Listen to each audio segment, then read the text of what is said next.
ingeta, la famille Bokota. Dossier sur dossier, affaire sur affaire, makambo sur makambo, bande konanga, koya kolala, nakola mukana ya moto, koya kolala, nakola mukana ya koinda, kolala, kola mukana ya kobeba, kolala, kola mukana ya somo, ya kosakana te bande konanga, somo, ya ndenge moko, ya somo. Grande ma joie de vous retrouver encore cette soirée, surtout sur notre chaîne Étoiline Inès TV. Salut chers Bouchou, salut chers abonnés, salut chers connaissances, salut surtout les amis de Étoiline Inès TV. J'espère que vous allez bien. Quant à moi, je suis bien, super bien par la grâce de Dieu. Chers Bouchou, chers abonnés et chers connaissances, yalelo toye lisusu bandeko nanga ka ndenge na yebisaka bino soki dossier ezali nakoya, soki situation ezali nakoya, soki pe circonstance ezali nakoya, toujours na lombango bandeko nanga ka nde boyebi chez Mama Étoiline Inès TV nde place masolo ezalaka, nde place makambo ezalaka, makambo ya somo, makambo ya koindisa, makambo penza ya kobebisa. La famille lelo oyo na yeli bino lisusu mzee Kindungu, mzee Kindungu baloba bongo yango bakombo pe bakombo bosusu ezala bakombo pesa bana te. Bande konanga ebele ya batu biso nyonso tolandaki awa makambo ya mzee Kingundu ndenge asalela Feregola. Ye azalaki mutu a Feregola ya somo, et du coup toyaki komona alingaki lisusu ko sentir Feregola te, alingaki lisusu koyoka Feregola te. Et komaki bandeko nanga chantage, et komaki bandeko nanga kofinga matin, midi, soir Feregola, jusqu'à ce que a komaki na kokota alingaki penza azala Wario. Kande boyebi de l'autre côté ba Wario pe balobi non. Et pas na biso eko simba te, et puis ce n'est pas possible. Ba Wario, est-ce que vous allez, s'il vous plaît, kaka na ba commentaire na bino moko boyebi Mama Étoiline alela commentaire. Donc bo sala ka signe de vie na ba commentaire. Voilà. Lelo toye na mzee Kingundu bandeko na ngai. En tout cas, eza ya kobeba, eza ya koinda de son côté. Kande boyebi na banzembo abimisaki kofinga openza abandai kofinga Feregola de son côté. Feregola amonaki ke trop c'est trop. Yango amemaki likambo epai ya bakonzi. Kande boyebi na ba nyonso o tosala kata ba biso o tosala ka be émission toza na ba limite na biso. Eza te ke non parce que osala ka émission ata soki oza libanda mboka toyebaka déjà ke non ba limite na biso eza boye koki jamais koya kolinga koya ko salir réputation ya mutu te. Ezalaka bongo parce que soki l'état na biso efundi ata oza libanda mboka, normalement selon la loi mboka ozali bakosambisa yo, bakoki kotinda yo na mboka na biso na bino plutôt okende kosamba. Yango nga bomona kanga na kote nanga premièrement na yaka pona ofinga batu te, na yaka nanga kosala analyse kopesa information, yango kaka musala na ngai. Siko mzee Kingundu bandeko nanga de son côté tellement kofinga elekaki afingi makasi Feregola, c'est ainsi que bandeko nanga batu ya Sesak bayaki ko interpeller ye pour que akende ko s'exprimer. Après qu'on s'exprimer, ba pesa ye pe mibeko. Ba rappeler ye mibeko ke il faut avoir des limites. Dans la nyonso oya ko sala, il faut ayeba ke mata kita limite il faut ezala. Il faut penza ezala ou sinon akoki kokota prison parce que ko finga oya finga ka Feregola tina makambo ndaku na ye, tina makambo mosusu ya nzoto bandeko nanga. En tout cas na lobaka toujours ata soki oswani na mutu obandaki ko solola na mutu bozalaki bien eye ko sala que à un moment donné boye ko kabwana. Cela ne veut pas dire que obimisa union so ya ye oyo yebi, surtout ko obimisa ngo wapi sur les réseaux sociaux eza na sens te. Et au-delà de ça, batu oyo bazo betela yo maboko tiango na mutuke bato wana bakotikala kondima kozwa yo na kote na bango te. Pourquoi? Parce que bayebi déjà ba fruit na yo. Bayebi ke yo oza mutu soki bobebani okoki kobimisa nyonso. Alors, boyo kananu ba explication nyonso ya mzee Kindungu makambo azobimisa. Ngaya bino mama Etoiline na kozonga na nga sima pona komeka kosala analyse kaka ndenge to sala ba analyse na ndenge pe na système ya kitoko to landa. Partout dans le monde pour une invitation à Pesabino, pour Nani. En fait, évitons les brouhahs. Ils ont qui rendez-vous tout simplement un rendez-vous de remontrance. Okay. Un rendez-vous de remontrance. Où qui institution, c'est ça. Et solo un artiste complet, musicien, sapeur, communicateur. Pour nakotalisae etamboli ya sesak pour nakotalisae etamboli oyo yesengeli atambola na badomeno yoza ko s'attacher na sesak. Et voilà, nous en profitons pour dire merci na sesak na ba conseil oyo a prodiguer na client na ngai Mzee Kindungu, et nous acceptons de rester ouverts, disponibles à tout moment pour na accompagner institution na kombo ya CESAC. Voilà, à part des bosololi problème ou ces alliés bien comment? Non. Ba pesi ba conseil, ba problème est qui moins belé. Mais vu le temps, nous acceptons quand même et koloba moi muki otolobi mais tokoki koloba pe nyon sauté. Voilà, donc ba conseil et pesami tout est OK. Merci. Merci beaucoup. Mzee Kindungu ndenge ba pesa ki invitation toi qui ko accompagner pour to sala pe émission par rapport ya chanson oyo eza déjà na ba plateforme nyo soit téléchargement ba tunyo so baebi. Mzee Kindungu, bonjour. Yopa champion. On ferme les prisons, on ouvre les écoles. On ferme les prisons, on ouvre les écoles. Merci beaucoup, avec beaucoup de respect, son excellence Christian Bosembe. C'est ça, Mzee Kindungu, alors, au sortie officielle, il y a chanson Bimisa qui est single, et ça déjà dans la plateforme, il y a téléchargement, au Mokil Mombeyebi, na combo, au Tuebi, il y a Gigo Lalanda, Bangondo Saraki, mais tout le monde a qui invitation, il y a c'est ça qui va Bengisio, le lot où il s'est présenté, il y a Bissabiso, pour Batebele, avec Mzee Sougaya, et si la Tikali, parquet, prison, Oza Ana, c'est ça, au outil déjà Kosola, Bosololini. Ouais, Tosololina Bakonjamboka. Mzee Kindungu est porte-parole de la République, certifié par Mémé. Donc, Batuninga Njembo O Nasali, Soki na Yembeli Guy, ya famille ya Hervé Bataring, ou bien na Yembeli Guy Nini. Ngana Yebi Guy, c'est un ami.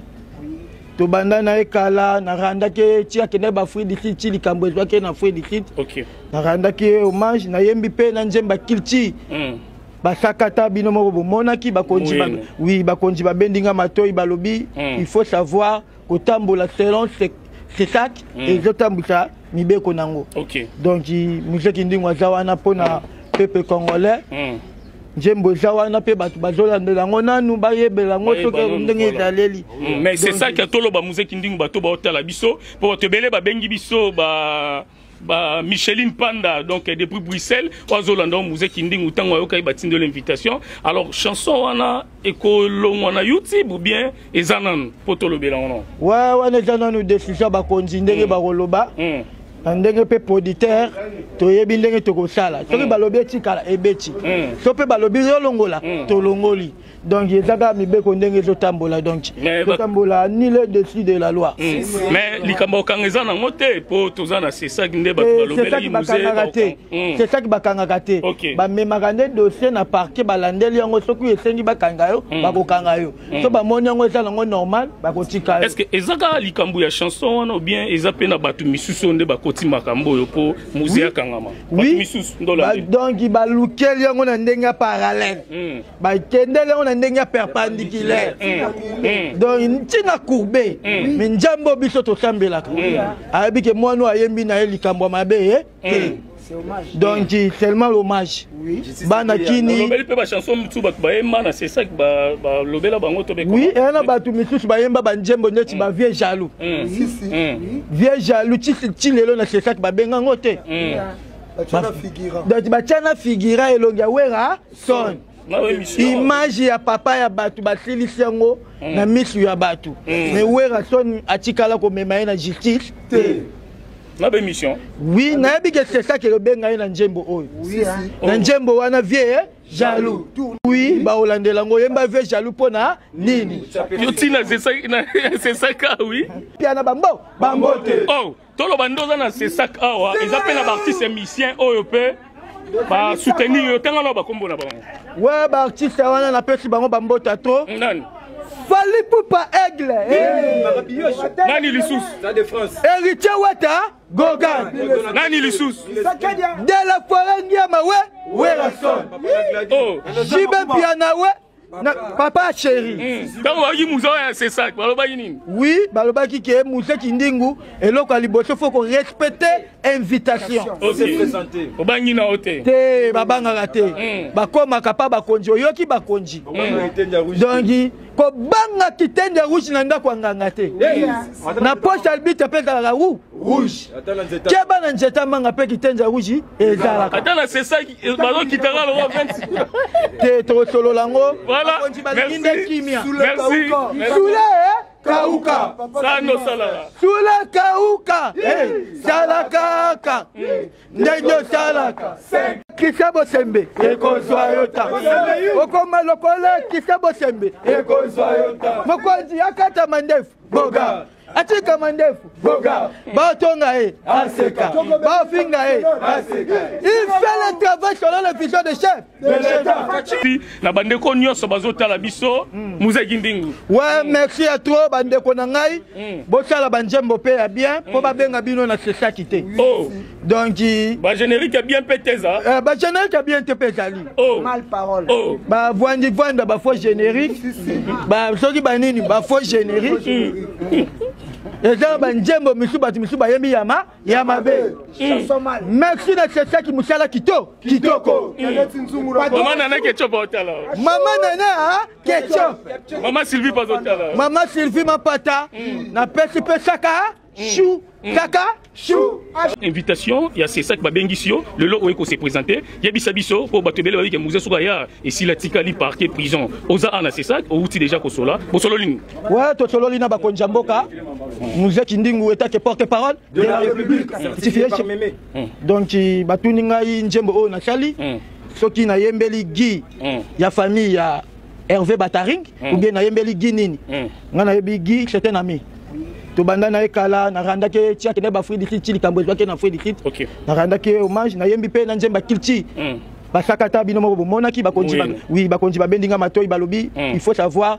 otambola selon c'est ça et otambuka mibeko nango donc Moussa Kindingu azawana pona peuple congolais njembo zawana pe bato bazolandela ngo nanu bayebela ngo toke ndenge ezaleli mais c'est ça que tolo ba Moussa Kindingu bato baotala biso po batebele babengi biso ba Micheline Panda donc depuis Bruxelles bazolanda Moussa Kindingu tango yokai batindo l'invitation alors chanson wana ekolo mona YouTube ou bien ezanan po tolo bela non ouais wana ezanan décision ba konji ndenge ba koloba ndenge pe producteur toyebi ndenge tokosala toki balobi etikala ebeti so pe balobi zolongola tolongoli donc ezaka mibeko ndenge zotambola donc zotambola ni le dessus de la loi mais likambo kangeza na ngote po tozana c'est ça ndeba balobeli c'est ça ki bakangaka te ba memagande dossier na parquet balandeli yango soki esengi bakanga yo bakokanga yo so ba moni yango ezala ngo normal bakotika est-ce que ezaka likambo ya chanson wana ou bien ezape na batu misusu nde bakoti makambo yo po Moussa kangama misusu ndola donc balukeli yango na ndenge parallèle bakendeli yango na ndenge perpendiculaire donc ntina courbé mais njambo biso tosambelaka abi ke mwana ayembi na likambo mabe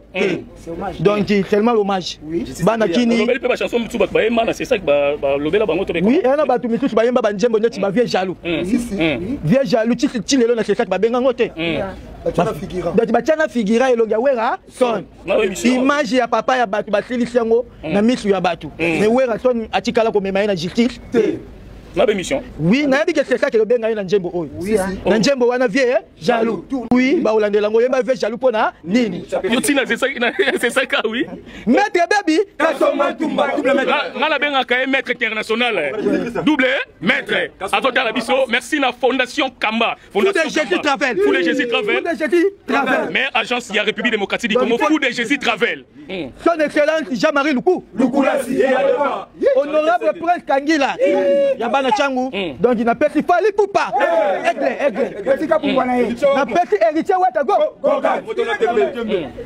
na pesi de la forêt jibe pia na bambo oh tolo bandoza na c'est ça awa ils appellent artiste musicien oyo pe ba soutenir yo tanga ba kombo na bango ouais ba artiste wana na pesi bango bambo tato fali pupa aigle nani lisusu ça de France héritier wata gogan nani lisusu de la forêt nyama ouais la son oh jibe pia na ouais papa chéri donc ba yimuzo c'est ça ba ba nini oui balobaki ke Moussa Kindingu eloko liboso faut respecter invitation o bangi na hotel te babanga raté bakoma kapa bakonji yoki bakonji donc ko banga kitende rouge na ndako nganga te na poche albite pe la rouge.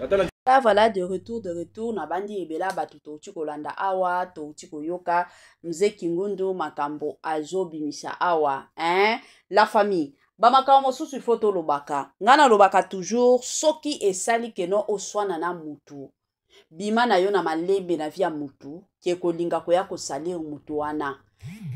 Ba meilleure façon ya ko bima kana via batu ezalaka. Obimi penza na facilité na yo oyebisika mutu keno na monika ke ekosimba lisusu te keno sala carrière na yo. Na yebi ke na mentalité pe na comportement ya biso ba congolais. Biso ba congolais to préféra kana biso to ya ko finga po na succès.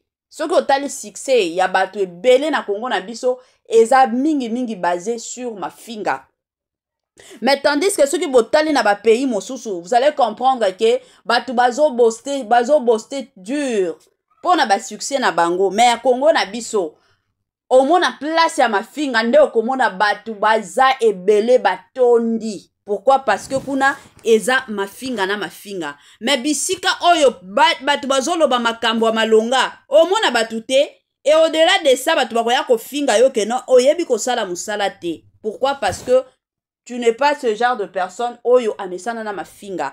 Ezo sala pasi ya makashi. Mpasi penza. Ngana tala ka ba YouTube ya bandeko na biso mosusu ba pays mosusu, vous allez sentir penza ke makambo ya malonga ezali mena Congo na biso pour que o mata ezaka ka mafinga.